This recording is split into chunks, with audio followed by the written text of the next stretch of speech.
极速求生第7季大家都看了吗？说实话，老外是真的敢拍啊，我都替红牛领队霍纳感到尴尬。本来这个桃色丑闻过了快1年的时间，已经开始慢慢被淡忘了，结果纪录片一出，又勾起了大家的各种回忆和讨论。而整个霍纳门事件被放在了第1集，并且不是单独叙事，而是跟汉密尔顿转会法拉利、塞恩斯术后夺冠这样的热门事件交叉叙述，贯穿头尾。很明显，剧组是在力求还原整个事件在当时对 F1 世界造成的影响，并确保能够展现当事人在整个事件中的真实反应。同时，网飞运用了大量以往被诟病的拍摄和剪辑手法，比如360度无死角的镜头，怼脸捕捉微表情，不管是尴尬窘迫的神情，还是佯装镇静故作轻松的状态，都真实的被呈现在了荧幕上。还有相对比较恶意的剪辑，比如路虎车里霍纳夫妻2人的对话，妻子无心的一句话被剪辑出来后，放在了正片开始之前，成功的为后面丈夫出格举动埋下伏笔。 The truth is, you never know what life's gonna bring. You never know.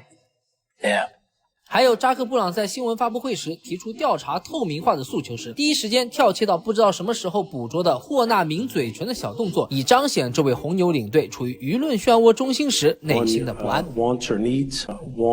needs. 总而言之啊，经过网飞的后期塑造啊，霍纳在整部剧中是表现的有血有肉，不管是分拨初始时的镇静自若，还是指控解除后的如释重负，以及面对聊天记录在围场内大范围散播时那种随时要崩溃的神情和肢体动作，我的感觉就是很真实，不像演的。而最令我印象深刻的片段有2个，第一个呢就是霍纳老婆到围场力挺丈夫的画面。说实话，出了这一档子事情啊，任何一个妻子都会觉得很羞辱，而本身就是混娱乐圈的杰里哈利维尔更是会觉得颜面扫地。再加上极速求生前几季啊，多次到过霍纳家里拍摄他们夫妻和2个孩子其乐融融的家庭生活，现在再回看只会觉得非常的讽刺，所以能不出镜就不出镜。但是呢，霍纳的妻子还是一身白衣出现在了围场，选择力挺丈夫的事业，虽然肢体很僵硬，脸上的微笑也明显是装出来的，被霍纳牵着走更像是被绑架的人质。但不管怎么说，这个时候能够选择风雨同舟，哈利维尔已经做到了他所能做的一切。而另一个片段呢，则是来自后来出走马丁的空力设计大师纽维的表现。我们可以看到，在 Pit Wall 这里啊，巴林站前夕，纽维是坐在霍纳旁边的。但是当丑闻事件迅速升温时啊，本身就很反感车队内斗的纽维，对于这些个破事儿，从内心深处感到厌恶。这一点，我们从他的眼神和肢体动作就能窥得一二。